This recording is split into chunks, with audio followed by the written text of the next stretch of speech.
Hey guys, you are just about to see how we started a company at the age of 21 and brought it to Silicon Valley. So we started the company back in 2011. We got an offer from a Silicon Valley accelerator back in 2015. And basically this mini documentary is going to talk about the story, what helped us get into the accelerator, what led us to the US, like how we ended up living where we are. And of course, that year, 2015, was a game changer when we got that offer.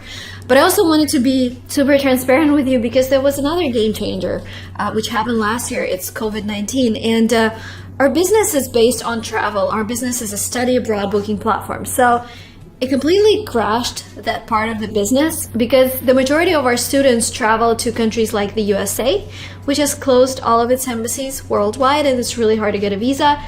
UK, which requires you to quarantine for at least 2 weeks, and we still get students there, but a lot less than we used to get. We still have some destinations that are helping us out, like Dubai and South Africa, for example, but the amount of students that goes there is really, really small. So after COVID started, our company has been focusing on producing our own online courses, producing our own textbooks for language learners, and we're also working on some other products because we just realized it's going to take maybe a couple more years to get back to normal.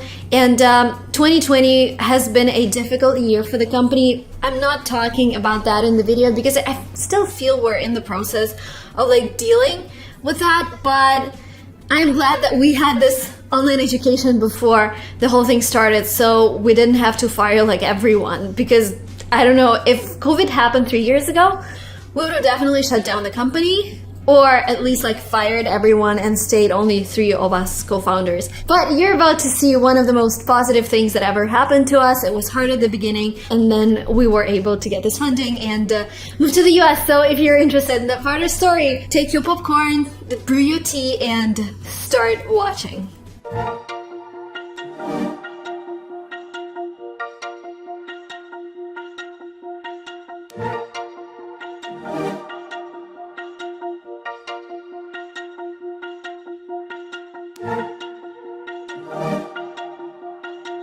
I remember when I was in school, probably in the 7th grade, I realized that I wanted to be an entrepreneur. It seemed so cool, but I knew that it's not something many people know how to start doing. Back when I used to work for hire, I was always interested in business, and that's why I wanted to start my own company.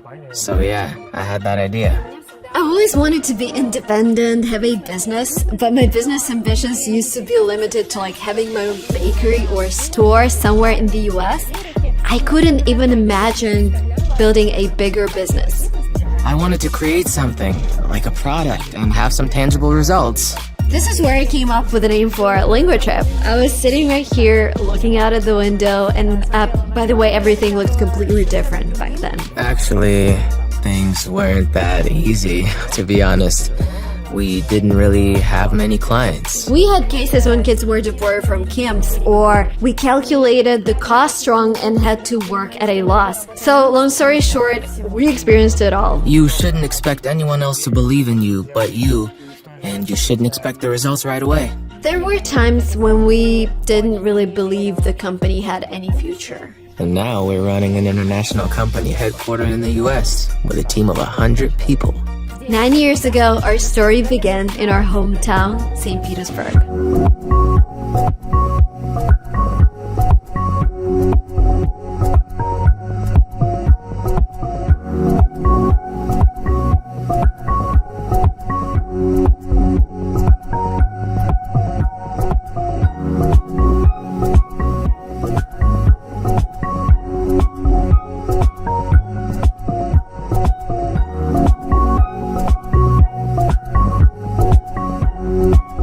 We're in SPBGU. It's our alma mater. It was really one of the happiest moments in my life. Amazing. Cool. We started in 2007 and we met on September 1st of that same year.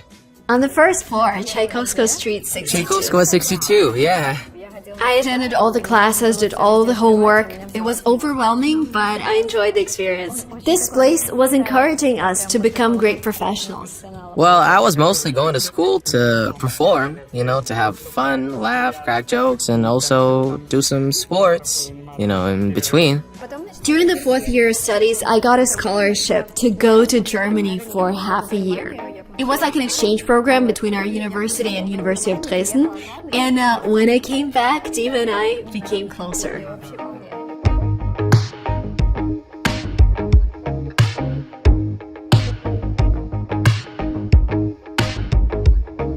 One year before we graduated, we were sitting in one of our classes together with Dima, and we were discussing different business ideas.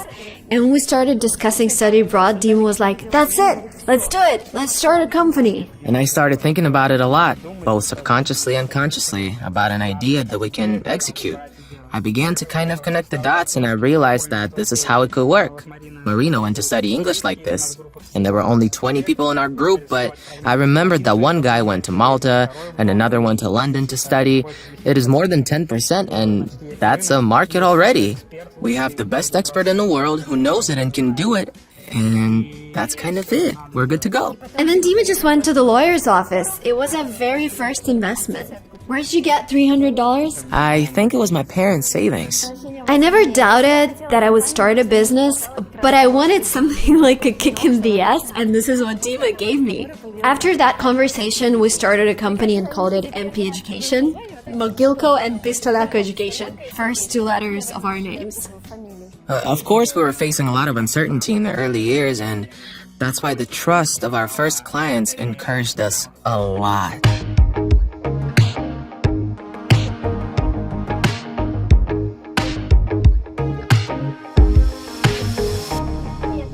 My name is Isolda, and I was the first client of Marina and Dima. I decided to study abroad with the help of their company and go to London because I wanted this kind of trial period for 2 months to study somewhere for a while and figure out whether I liked the city. I knew they wanted to start a company, but things were taking a while because they had some organizational issues. But I really had to go and study abroad, so I thought maybe they would help me anyway. And so they sped everything up, managed to do everything on time, and the whole trip was wonderful. It is really nice to realize that I was their first client and that everything started with me. I feel involved in the process. It seems to me that the first year was the slowest in our business. We got our first client in May, Isolda, then we got our second client in July, and the third in December. Everything was extremely slow. We tried to differentiate ourselves from other agencies because we didn't charge any agency fees and the others charged around $300 per trip. We decided that we would make money only on commissions that schools paid. We tried to make everything more affordable for students. And I think that small differentiator actually helped us get more clients because they realized they're getting the same service but paying less.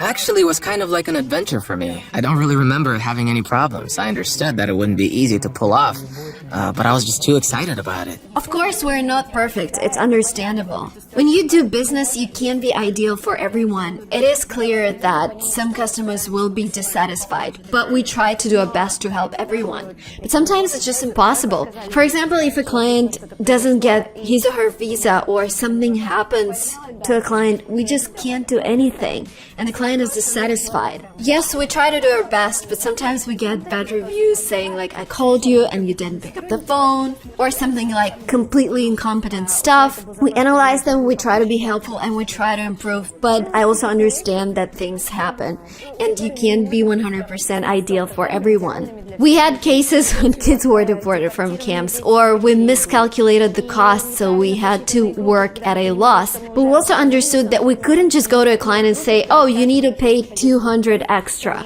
If we did it, the clients would have just seized all the relationships with us. So yes, we're working at a loss, and we have many stories like that.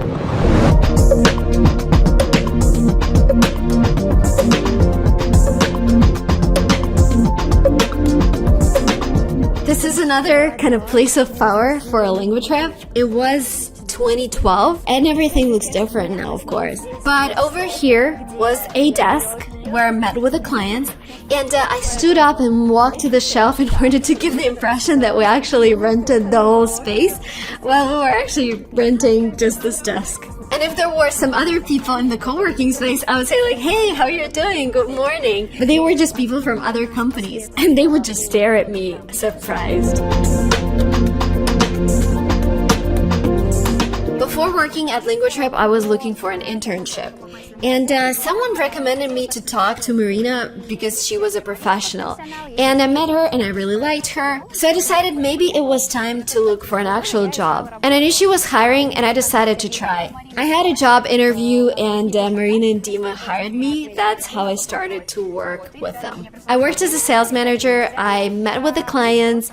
I helped them organize their trips. I had to arrange visas. I was actually responsible for all the work that is associated with arranging the trip. Marina and I were at school together, and then one day in 2012, we just bumped into each other on the street.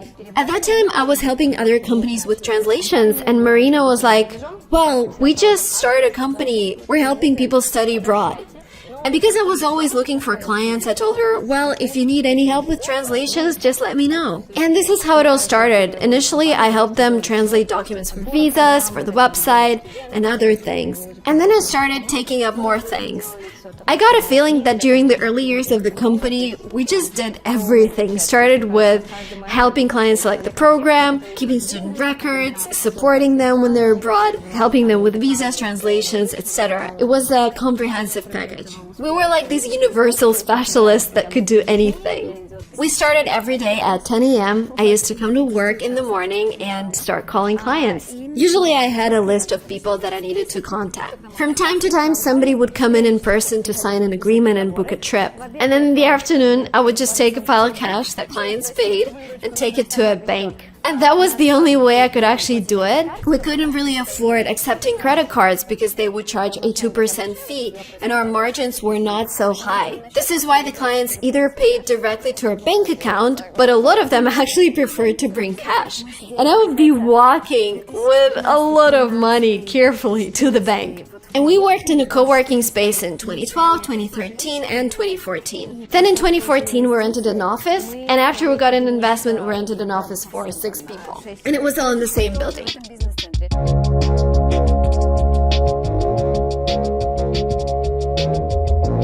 In this office, we actually started running out of money.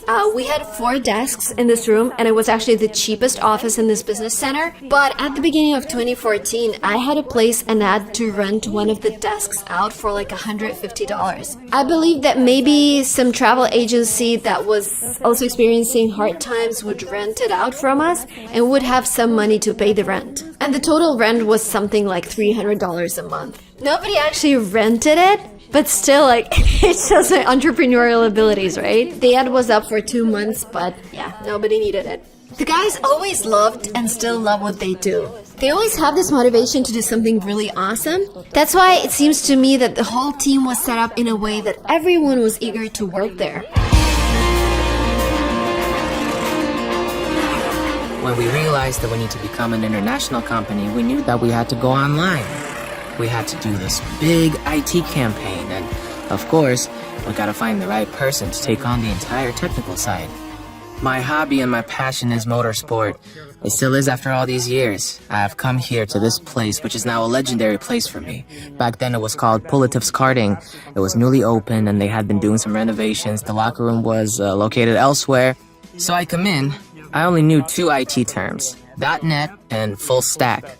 I noticed a guy who I was just racing with, and I'm thinking, he has to be a developer for sure. That's just the vibe I'm getting from him.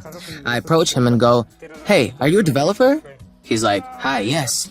I said, are you a full stack developer? He goes, yes, I am. I said, can you do anything in the .NET environment? He's like, yeah, of course.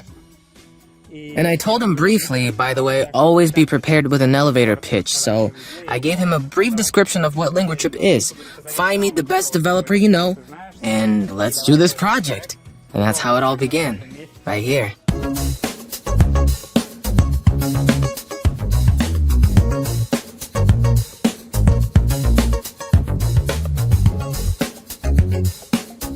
And this is how it all went down.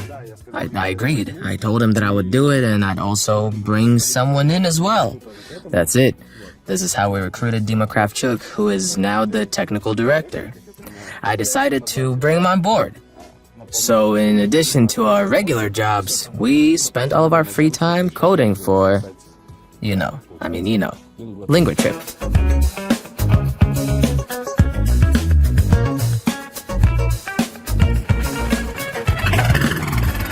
It was 2013, and a coworker at the time told me that he had met someone who has a small business and wants to create a website, a web application. Something about learning languages, traveling. This is the sort of picture I had in mind at the time. Some sort of hotel booking. I was pretty pumped about creating a project from scratch. We thought that it would take 3 months or 6 months at most, and that's why I agreed. I had a job. I worked for a big company that was developing their own product too, for business. Well, simultaneously in my spare time, I started doing this. I started working on the website with the guys. The first time we met in person, we realized almost right away that we had similar views on things. Similar views on the way the project could evolve and on the way to present everything to clients. Well, it seemed to me we knew right away we were gonna get along well. The idea started growing, and it's been, 7 years already? But there's always more to do.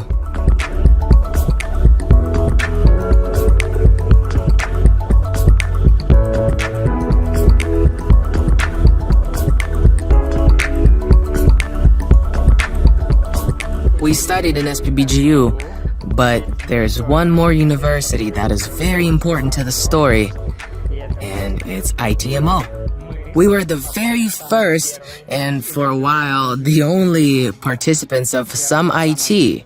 We decided to do it because, well, it was the only place that accepted us. And that's a minor detail. And they didn't take equity, which means they didn't take the company shares. They didn't take anything at all. I like that. It was good. We had nothing to lose, and I knew it'd be a great experience anyway. We worked in the co-working space, and I did the same things as I would have done in the office. And we also had some activities here, classes. Someone would always come and tell us exciting things about business. We had our own mentor, a person who helped us out. His name was Evgeny Barulin. During the process, we've learned so much. We already knew some stuff from textbooks and try to put it into practice. All these basic things about audit, economics, what LTV means, what acquisition cost is. We tried to figure it all out properly and afterwards apply it to, our business. The main goal of the accelerator was to find interesting projects in the early stages with interesting founding teams and help them in the, early stages. Give everything they need to grow. First of all, we focused on the team during the selection process. Education and foreign language studies are always relevant. They're always in this big world with a whole bunch of traveling. We knew that there is a market. It is a very, very interesting trend, and one could really earn some money from it. It's just so great that they're still, I thought for a while that they stopped doing this, but we talked to the guys here and we found out the accelerator still exists. They still don't take equity. They don't charge anybody anything. And for you guys, I promise, it's an excellent opportunity. We are a living example that this is a really beautiful experience. You're surrounded by people having the same goals, so you're really encouraged, I like this feeling of competition when somebody says, I made the X amount of dollars today, I did this and that, and you're like, and I haven't, and that's it, and this is what motivates me. That's why if you're working on a startup, the best thing you can do is to come right here.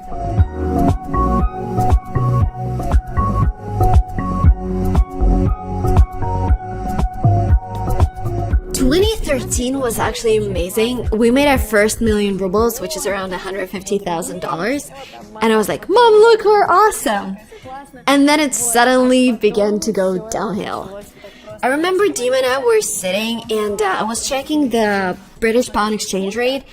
And it was rising and rising. I was like, okay, it's gonna stop at 68, and then suddenly it's 100. And people who had certain budget for their trip now couldn't afford to go and study abroad. And we had a lot of cancellations. Then when our first business, MP Education, started doing relatively well, We started working on LinguaTrip. I got another job to have one more source of income to invest into it, and I would like to take this moment to thank my best friend Marina Mogilko and her father, of course, Vadim Grigorovich. I called her telling her that I'm looking for a job. I needed to get another job, and she said my dad needs to fill a position. It's project management. I passed the job interview and they hired me. I started working there and I did it for a year. And then I came to him and I said, we will raise money in Silicon Valley soon, but until then we need to speed things up. Would you like to invest in the project? He said no. I'm not ready to invest because I don't know anything about it, but I see that you're a good kid, you're a responsible guy, so I'm ready to provide a line of credit. If you want to, just take the money and work. There were times when we didn't really believe in the future of the company. When you realize you don't have any clients, you're running out of money, everything is unstable. I had moments of desperation, but I wouldn't say I wanted to give up on this business because languages are my passion. I think that it's all thanks to Dima because he is that kind of guy who is sure that we just have to try again while everyone else thinks that we shouldn't. And it was probably he who inspired us in the first place during those difficult years. That was just me being an overachiever. To be honest, I think it's just one's genetics because I'm pretty sure you've either got it or you don't. I always knew that we'd be the best in the market and that we would make the most of this. I still believe that we're only at the very beginning. We've been working on the website nonstop for 7 years. Actually, it was such an interactive process. There were several versions, but each version was a little more complicated than the previous one. For example, initially we didn't think that we would implement any kind of online booking. Only the school and the course catalogs were offered in the beginning. Then we decided that the option to pay and book straight online would be really user-friendly. After that, we thought, once a client has booked a course, they need to apply for a visa, register with the school, get them prepare some documents. This component we decided to develop too. Well, in general, we just kept going. We developed a platform that allows one to do everything without needing anyone's assistance. Just go ahead and make your own reservations. Everything will be sent to the school. The entire interactive process with schools is taking place entirely online, and this was the fundamental difference. I think what we do at LinguaTrip is showing new opportunities to people. That's the main thing. Before I started working for LinguaTrip, I didn't even know that. I had some ideas, but I didn't think that one could go abroad to learn English or just study abroad. It had never occurred to me. It makes a very big difference if you know that you have those kinds of opportunities and can do something about them, put them into practice. This changes everything for you and could change your life. We have so many inspiring stories of our clients, and it's always so nice to hear them. It seems to me that the first time I heard about the company was in 2013. Back then I had an idea about language courses abroad. I have actually used LinguaTrip twice. The first time I booked a trip to Los Angeles with them, and the second time was Miami. Then around mid-April I got a phone call. It was from LinguaTrip and they said, Galina, you've attended language courses with us. Do you want to continue your education at a university abroad? And I thought, why not? And I tried it. And as a result, after 3.5 months, I got into Pace University in New York. I'm grateful to LinguaTrip for their diligence because they're very customer-oriented. They offer opportunities for people who perhaps haven't even considered them.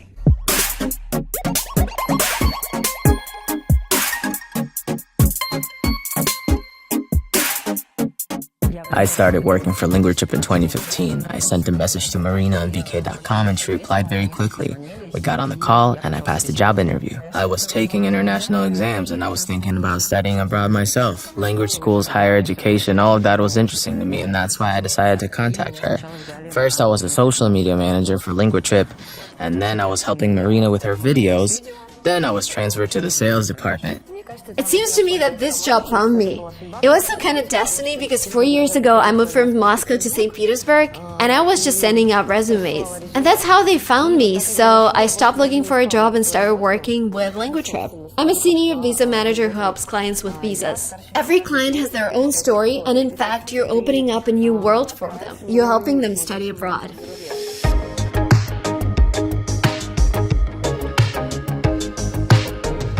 to the US was completely Dima's idea, and it was his ambition to get into Silicon Valley. I mean, I didn't believe in it, and I thought he was a little crazy. It sounded like some utopian dream. We understood that we needed investors to help us with the company, and the only investors we considered were investors from Silicon Valley. I had American ambitions before we started.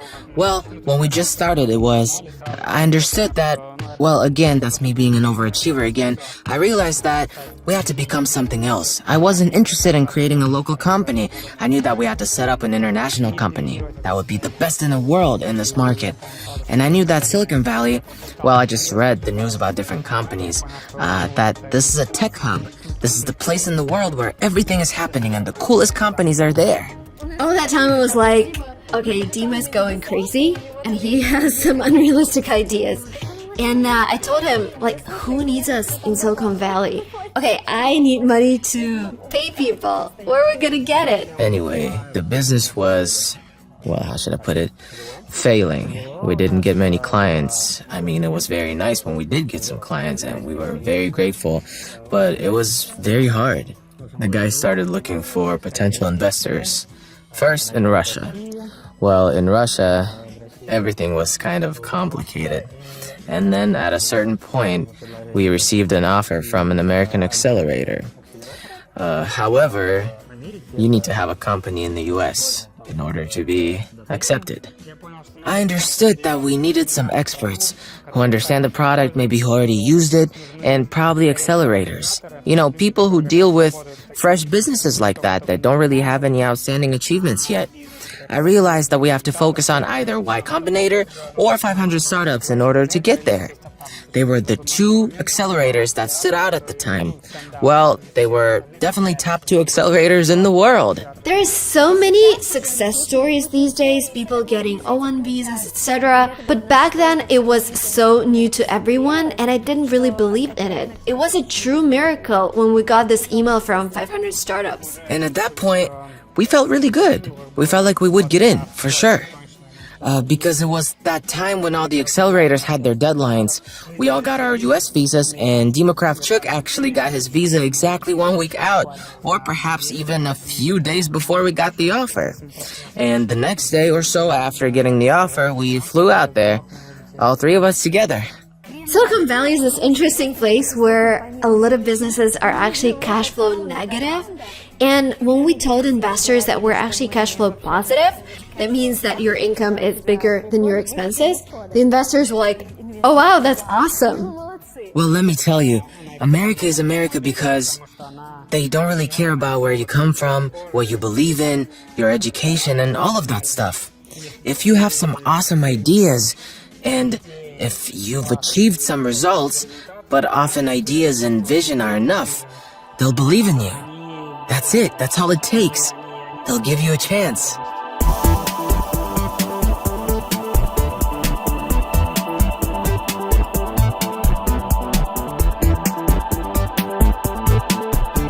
Yeah, so I saw Language Trip originally at a 500 startup demo day. And there were 25 pitches, 5 minutes each. And really, Marina's presentation was probably the most striking. And it sort of resonated in terms of the kind of things that I had dated for a year. And we talked about a bunch of things. And I didn't invest. And then I was kind of waiting for traction. And you got traction. And I said, well, if you got traction, then the fact that you became cash flow positive relatively quickly really stands out in terms of startups. The energy of the founders of Language Trip are the things that I think are what I really want to bet on, because every startup will have challenges, every startup will have, and to sort of, and to make sure to keep the team together and sort of moving in the same direction, I think is really important. I had a lot of personal experience with language learning, especially going to other countries and immersing myself. I had done a immersion program in Buenos Aires, in Chile, in Barcelona. I think the company was pretty unique.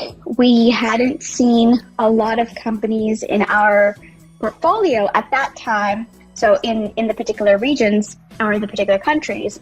So that was, I think, a unique position. We had a product, and this product had understandable monetization. It was clear how to earn money. We were a good company. In terms of people, and we were growing. We were growing fast. We had clients, and we were getting more and more clients. We needed to think less in terms of stereotypes and have as many creative ideas and logic as possible. There were 3 components, 2 yes and 1 no.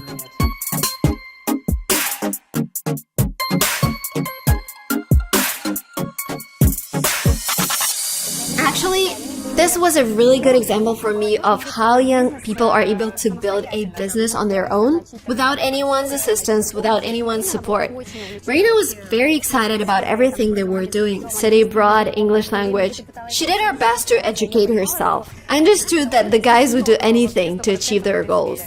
I think they just don't miss out on opportunities. They see them everywhere. There are people who see obstacles and there are people who see opportunities. And I think Marina and Dima belong to the type of people where they're doing their best to see positive aspects everywhere and try to use all the possibilities and opportunities that life gives them. They never give up. They try to do everything better, greater, faster all the time. And they don't really take time to rest after achieving one goal. They start chasing another one. I think first of all, they work a lot, they work hard, and they never give up. If they see that something is not working out, they will change their approach, add something new to the project, and as a result, they have a good product. I think that the mission of any educational company, in particular LanguaTrip, is to give people more opportunities to study. It doesn't matter whether you're learning a language, getting into a university, college, or maybe you just want to be better than you were yesterday and make the world a better place.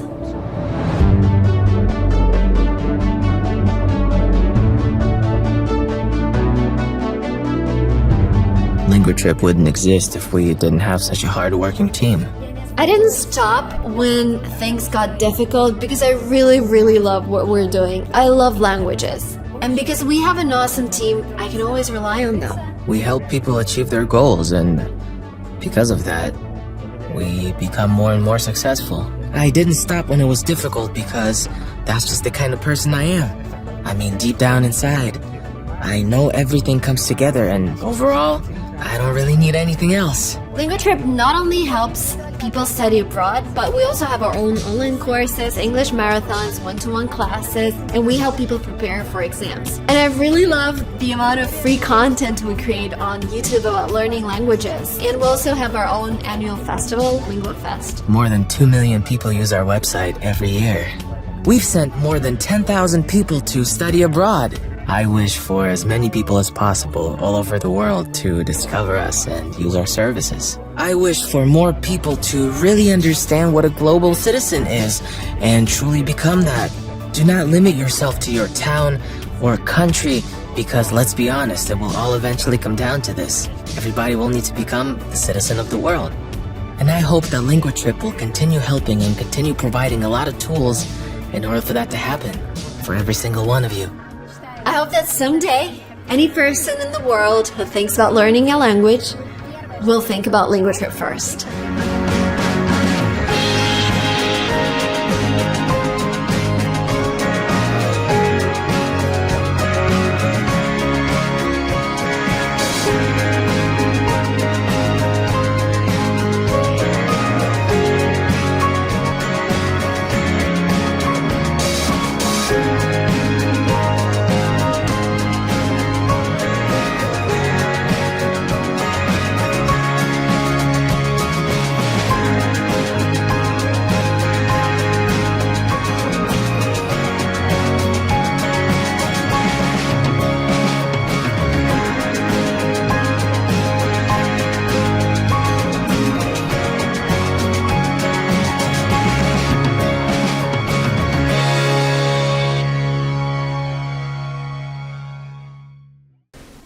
Give me the battery.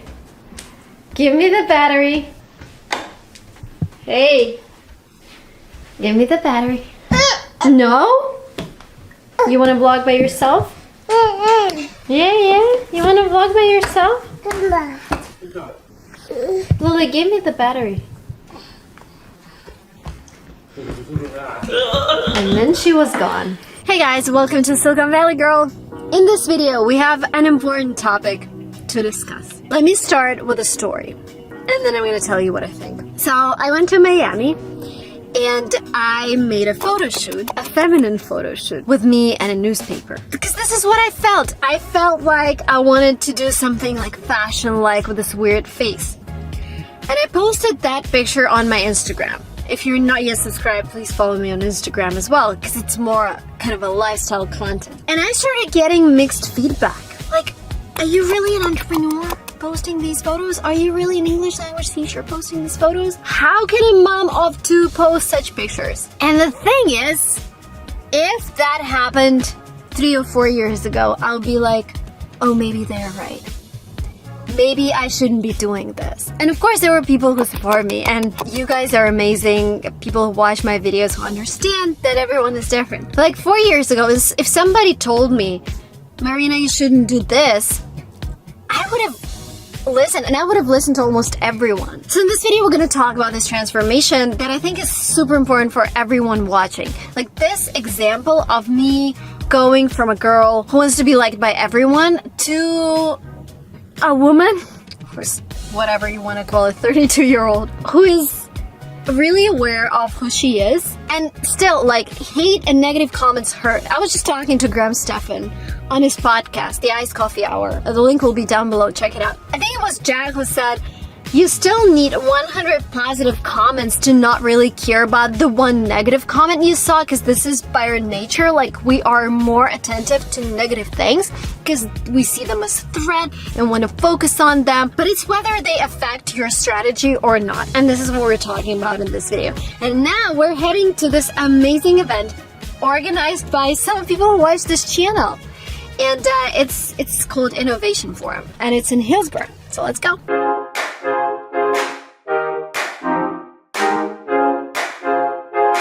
Basically, the way I found out about this house, a girl who watched me when she was 16, and back then she lived in a village in Ukraine. She was watching my videos and she got inspired to come to an American university, and she ended up getting accepted and then dropping out, getting Teal scholarship and starting her own venture capital fund.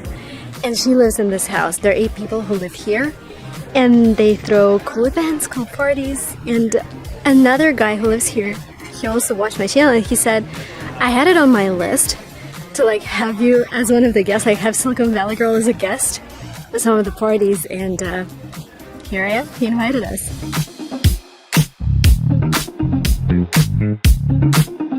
This actually makes so much sense.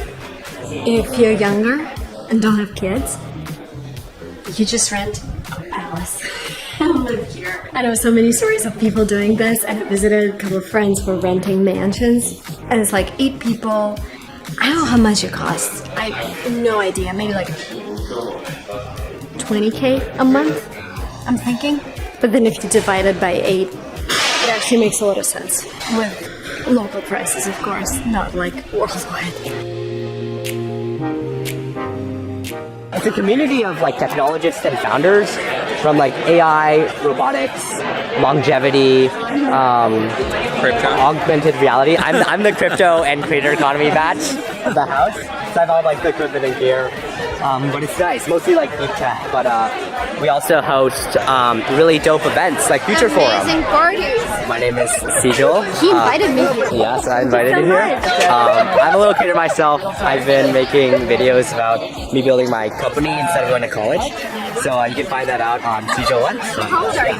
I'm 18 years old. This is like, I feel so old when somebody starts a company, lives in this cool house and does things like this. I really appreciate it. And I'm 32. But you built so many cool When stuff. I was 18, I was like, Yeah. what's going on in the world? No, but it's so great. I'm like personally really inspired by you, and what's very impressive about you is that you've been able to build up like 3 pretty big channels in different niches. And I'm like, yo, that's actually really incredible. Most people are able only to make like one thing work, but you found like, I don't know, like you're the Like only thing. having multiple personalities, I think like the more languages you speak, the more lives you have. This is what I feel. And the more audience you reach. Exactly. Oh my this God. This is why like Russian audience is like this completely. Do you ever think about like dubbing your English content over? Just started. Oh my Just god. started? It's crazy. Like we got 15,000 subscribers in a month. In a month? In Oh my- Spanish. And people are like, do you speak Spanish? Was your real show your real voice. Like it's Really? it's Where's this launched on? Is it like TikTok or like TikTok YouTube? and YouTube Shorts. Oh my And god. it's been growing crazy. No, shorts make sense for translation because it's so easy. So is in my shorts, the way I do them, I make footage and then I create voiceovers, so it's really easy to dub them in any language. And you do it yourself. The Stuff like- dubbing? No. Oh, okay, In no. Spanish, no. But I'm gonna do the German one. Wow. Where do you want to take all of this, by the way? I want to IPO as a creator. I want to be the first creator who IPOs. Really? And start this whole NASDAQ for creators.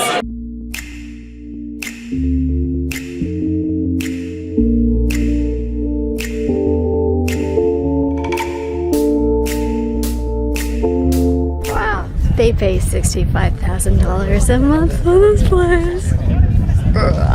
But that's such a brilliant idea. And again, 10 people, we paid around $6,500 for our apartment in San Francisco, 2-bedroom. Here, you get this.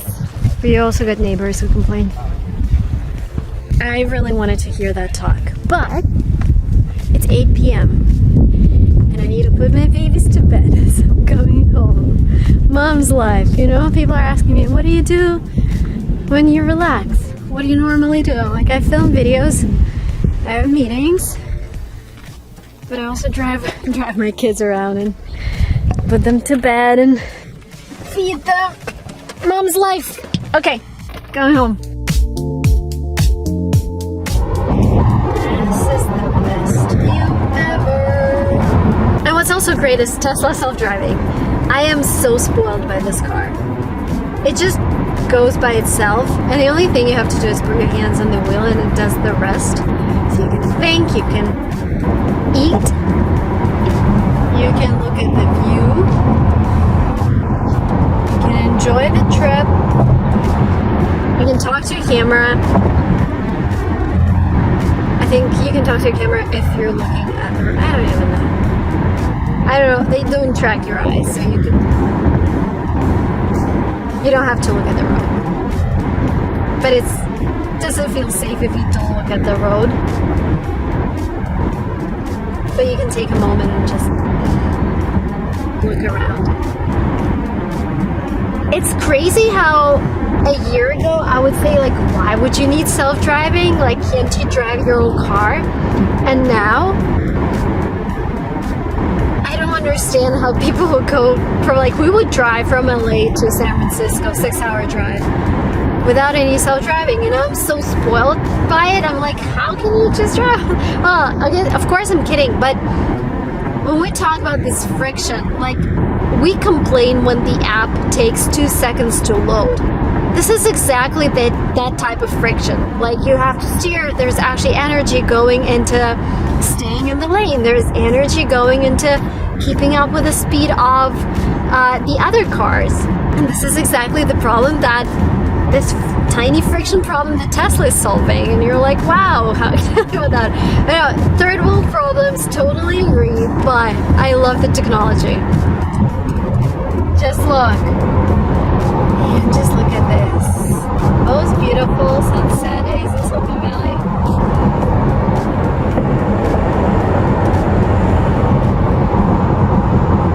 In the good old summertime, in the good old summertime, working down at Lincoln Park, selling beer and wine.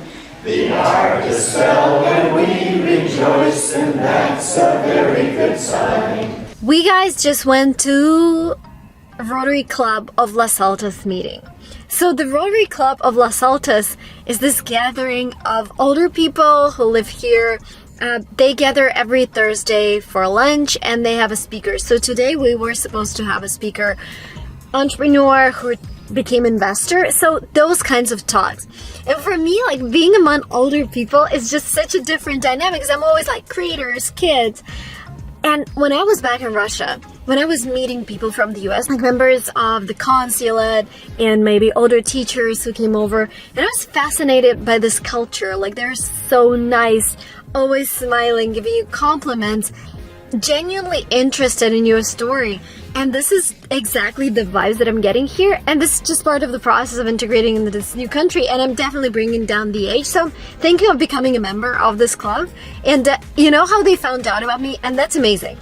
So if you remember, if you follow me on Instagram, if you don't follow me on Instagram, please pause right here, follow me there. Because so much of my life is happening on Instagram. But anyways, I was featured in Los Altos Town Crier. And there was like this small picture of me on the cover. And one of the members saw me and she invited me to one of the parties. And I'm like, oh, this is amazing. And when it was featured on this cover, my husband was like, this is your best cover. Because like people in Los Altos are amazing. A lot of them are entrepreneurs, changing the world, early employees in huge corporations. This is just this amazing new world for me. So yeah, new part of my life, probably new club. But I don't know, like I still have to apply and they still have to accept me. Quick question for you guys. What is your favorite thing on this channel? Why are you watching this channel? Please comment. Because what I see right now, like my shorts are taking off like crazy. They're getting millions of views. And like, do I even have to create more long videos? I love this. By the way, this is my favorite format because when you have 60 seconds, you say something and people see a completely different thing. I don't know if you watched the Iced Coffee Hour we made with Graham and Jack. But anyways, when I was chatting with them on this podcast, I told them that I made a video about Tesla. Hello Tesla. And I say Tesla instead of saying car. And people started laughing at me. They're like, oh, how many times did you say Tesla? Oh, which make do you have? Can you repeat? I don't know about you guys, but I call my phone iPhone. This is a Tesla, we have another car, and I will call it by its make, just to make it clear. Are you driving the Tesla today or are you driving the other car? I'm saying all this because when you make short videos, you only have 60 seconds to express yourself, but people see a completely different thing. With these videos, we talk like friends. And it's a lot easier for me. And I love this format. But I was like, if I have 1 hour of shooting a day, do I create this or do I focus on creating short content? Do I optimize for views or I optimize for something you're looking for? So let me know in the comments down below what you are looking for. I'm getting a lot of compliments on my look today. My purse is getting a lot of compliments. It's really heavy, but I think it's great. And I got new glasses. Hi girls. I know, right? It's so funny how 2 years ago I would never care about what I wear, and these days I really like dressing up. I really like putting on makeup. Different phases that we go through. Okay, the plan for today is to have lunch with my husband. He's joining me. Then I have a meeting with a startup I really want to work with, a charity startup. And the guy that co-founded it, I met him at this curated event in LA, and he's the ex-CEO of Wolfrun, so he's an amazing guy in tech. So we're gonna meet and we're gonna talk about how I can help the startup. And then massage. It's well, this is not a typical work day. Normally I would just sit at home in my studio and make all the videos, but today I'm mobile. Hi. You're good, how are you? Thank you. Hi, welcome in. Thank you. Yay. Table for two? Yes.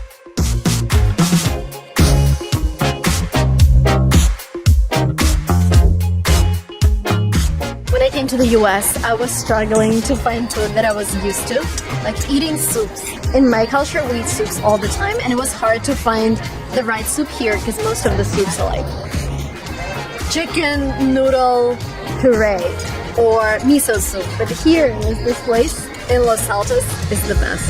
Look at this. Proper beef soup.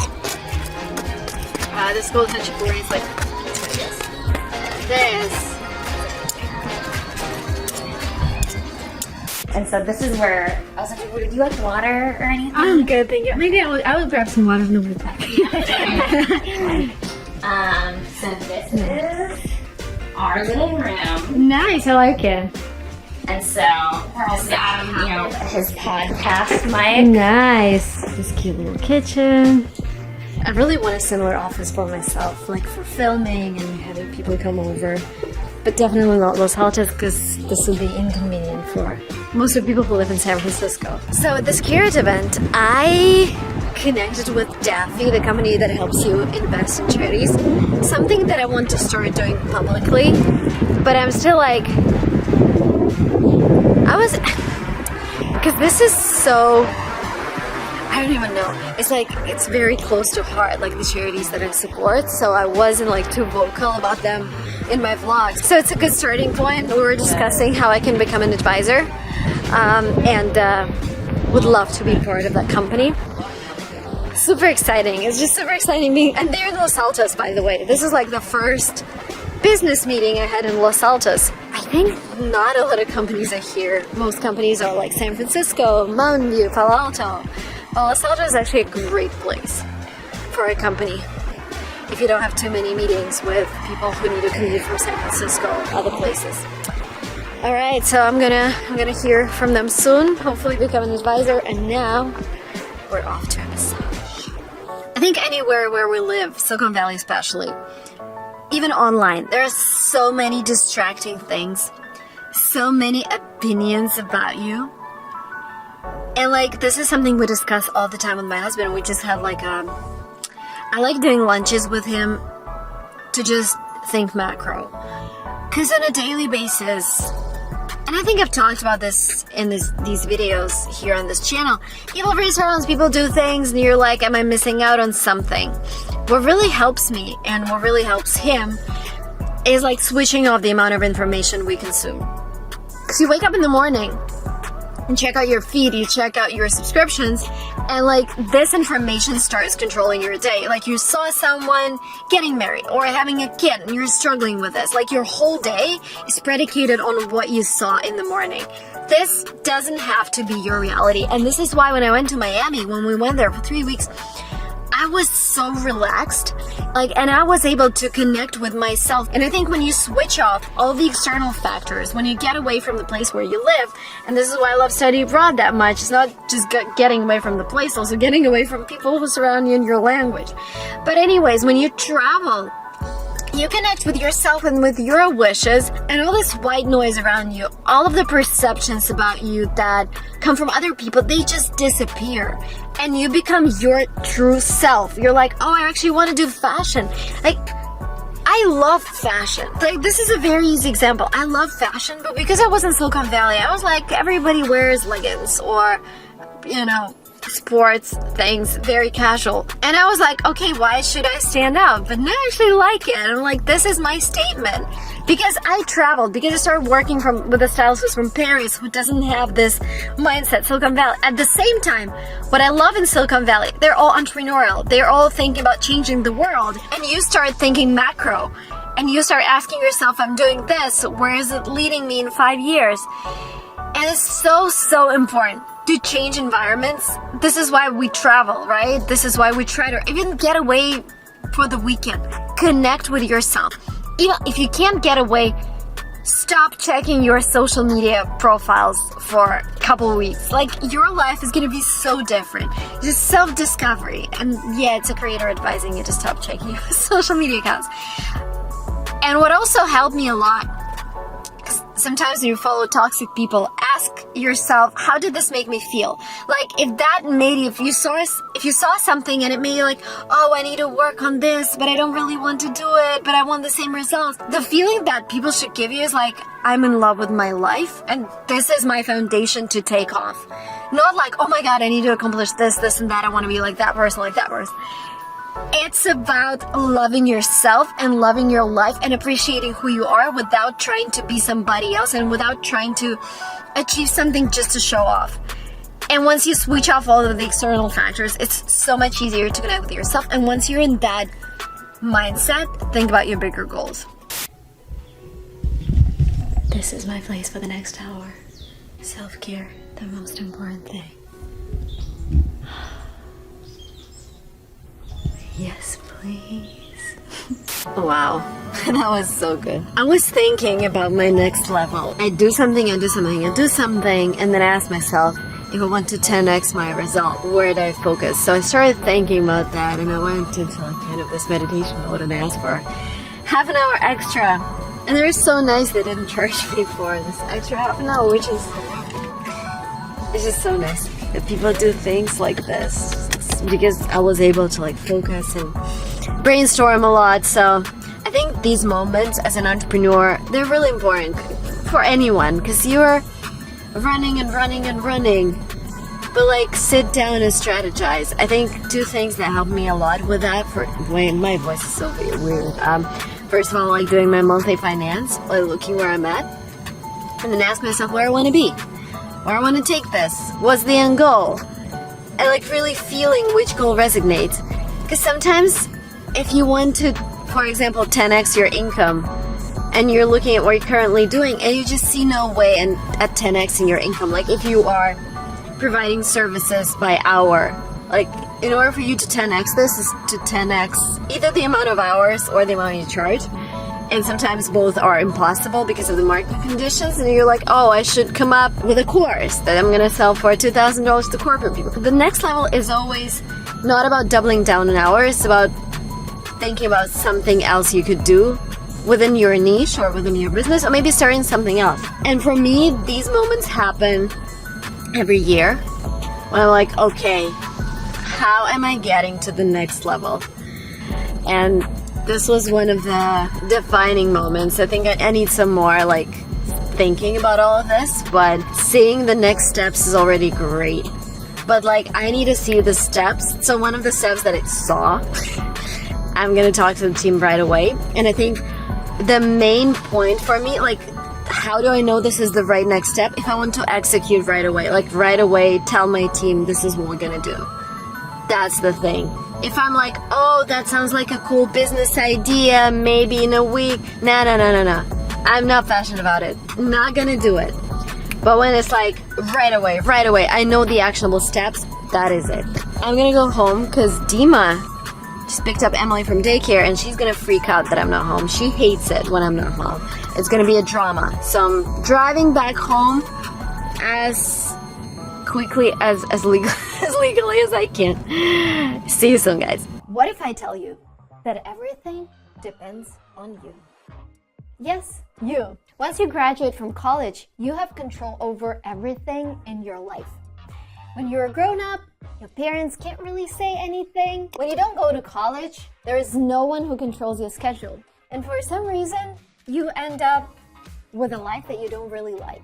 And a lot of you will come up with different excuses, but Marina, I was born in a country where people don't like entrepreneurs, or I was born a female, and females are supposed to cook for their husbands and take care of their kids. Or you would say, Marina, but I don't want to make a lot of money because people hate the rich. Well, hello from a Russian girl, a mom of two, who moved to the US, and who realized at some stage that it's only her who's able to control her own schedule. In this video, I want to show you a different approach to your life, where you control what you work on, when you work on it, and end up living a life of your dreams.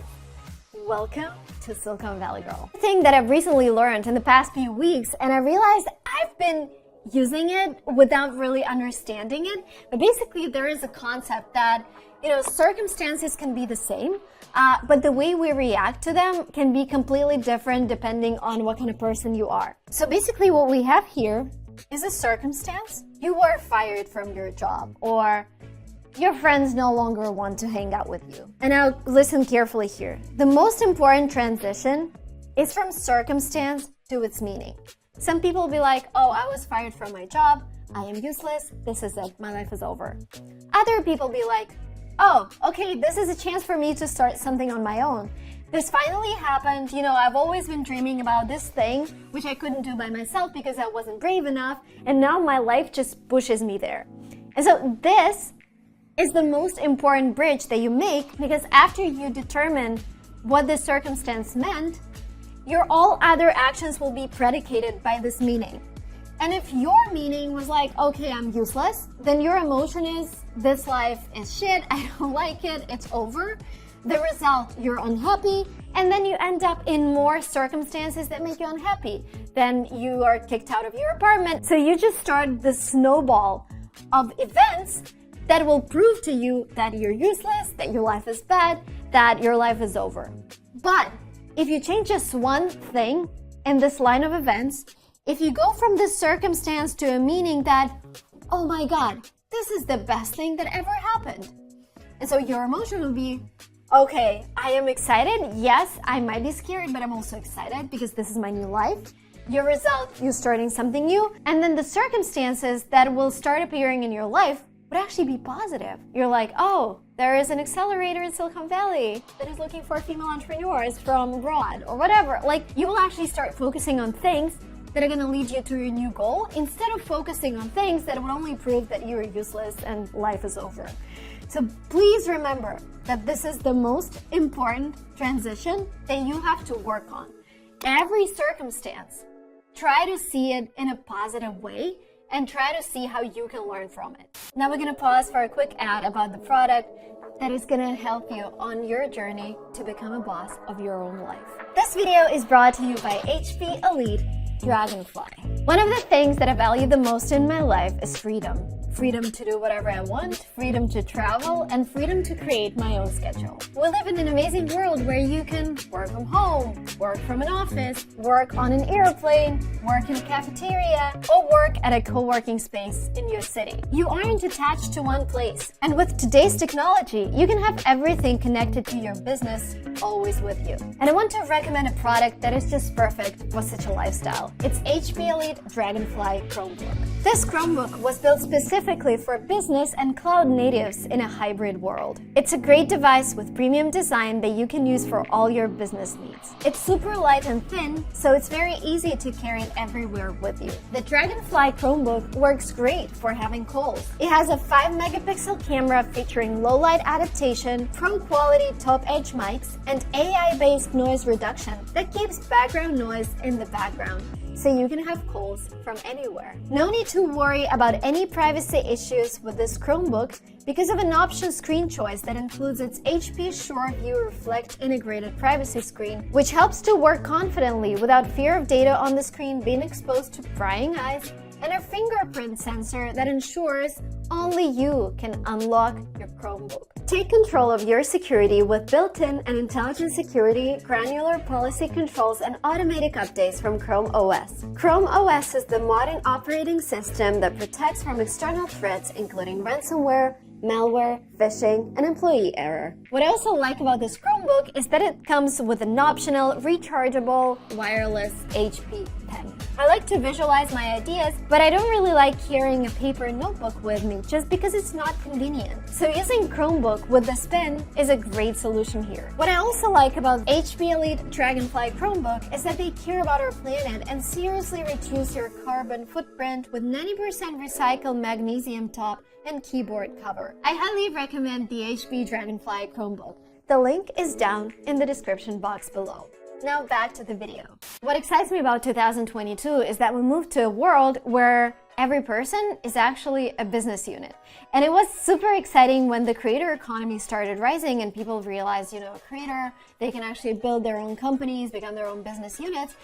But it's even bigger when I think about stay-at-home moms. Like, some people will say, but how can you be an entrepreneur? Entrepreneurship is all about figuring out your superpower, delegating the rest, learning how to delegate the rest, overcoming stereotypes about things you cannot delegate, and being your own boss. So for example, if you're a mom, delegating day-to-day stuff, hiring a nanny requires a lot of entrepreneurial abilities because in the process, you're like, oh my God, I'm actually hiring my first employee. So I think it's super important that in your life, you realize that you control everything. And it's up to you whether you want to delegate something or whether you want to do something by yourself. If you're like, Marina, but how do I start this entrepreneurial journey if I have no idea? I think the best way to start is to create a schedule of your dreams. Like your dream day, what does it look like? And I've been reading a lot of interviews with big entrepreneurs, and again, when I started my entrepreneurship journey, I thought that an entrepreneur is somebody who knows how to do everything in their company. When we started LinguaTrip, which was back then a smaller agency called MP Education, I thought that if I'm the CEO, then I need to write all the text for a website, that I need to answer all the calls. I need to know how to process every single booking. And that was my idea of an entrepreneur. Over the years, I realized that entrepreneurs actually do just one thing. They make decisions every single day. That's it. And what's exciting about entrepreneurs is that they know what kind of reality they want, whether they want to IPO or create the best product in the world. And then they build the whole reality around that by hiring people, by delegating, by focusing on things that they like. And when I realized that, I was like, but every person should do the same. Every person should be like, okay, this is the life of my dreams.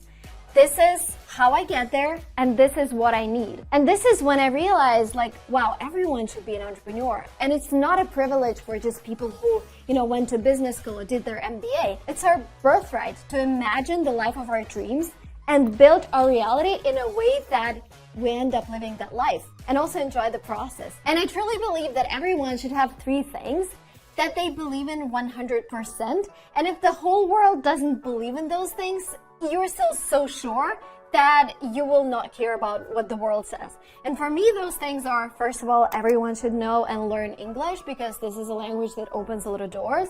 Number 2, everyone should have their own small community because this is the way you learn to communicate your thoughts. This is the way you learn to negotiate with people.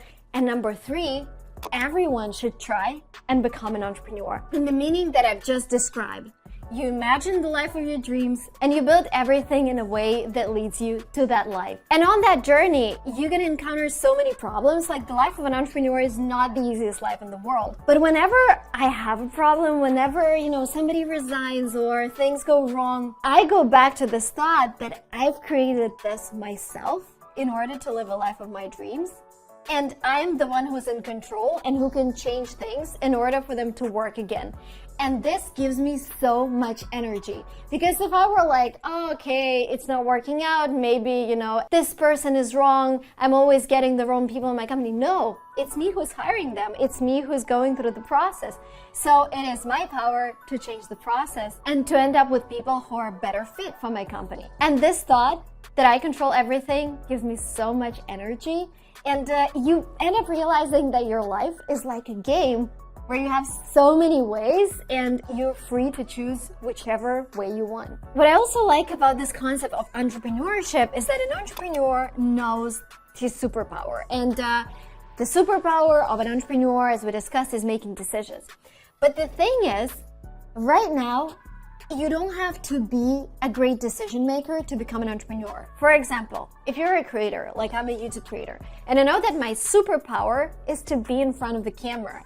Now, I might not be the best entrepreneur in the world, but I know that my best life is when I just create content without editing, without answering my emails, without having to plan my schedule, etc. And this is why my whole life evolves around my superpower, me being in front of the camera. And again, yes, I could have built a media company out of this. I could have built a 700 people company.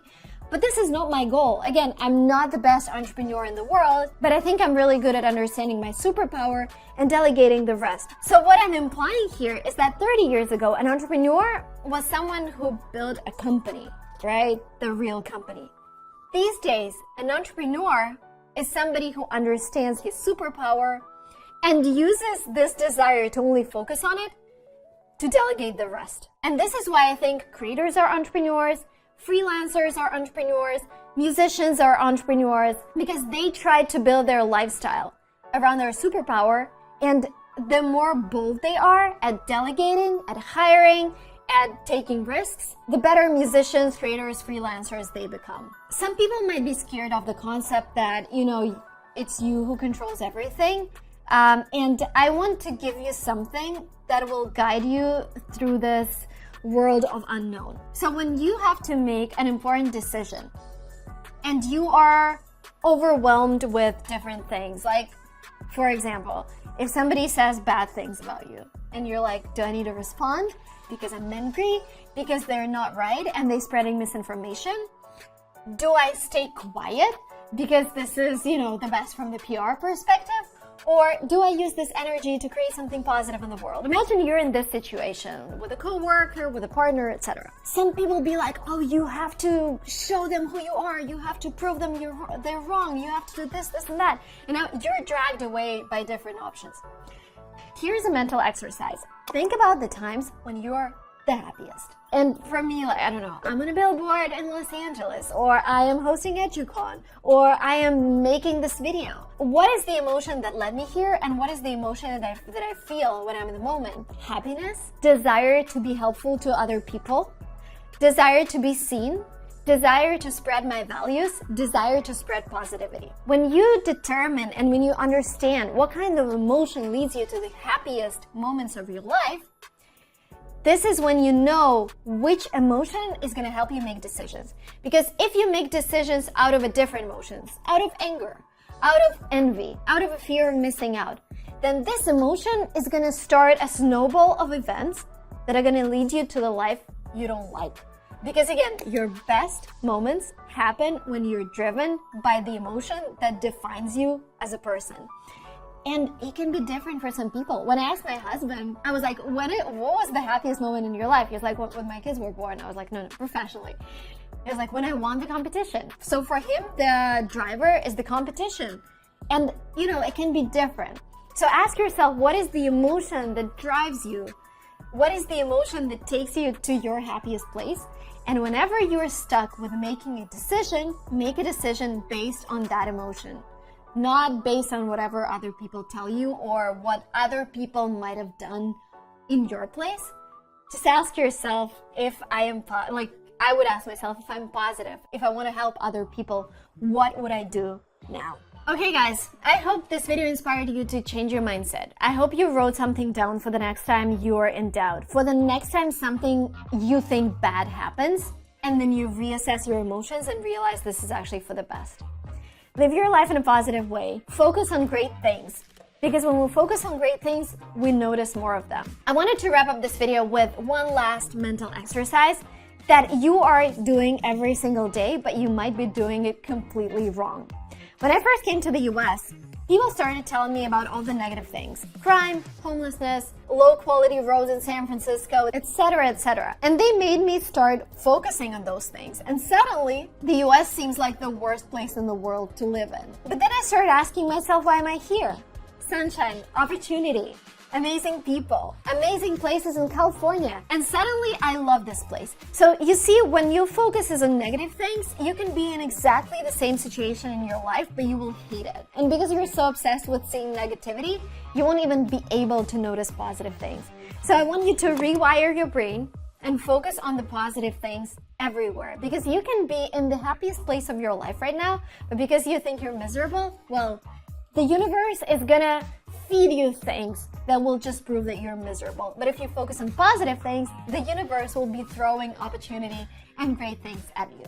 Thank you guys so much for watching this video up to the very end. I hope you enjoyed it. I hope it's going to change your life just a tiny bit. Or maybe you just wrote something down for your future reference that you would be able to use when you're feeling down. And don't forget that you're the boss of your life. Please like and share this video, and I'll see you very soon. Bye-bye.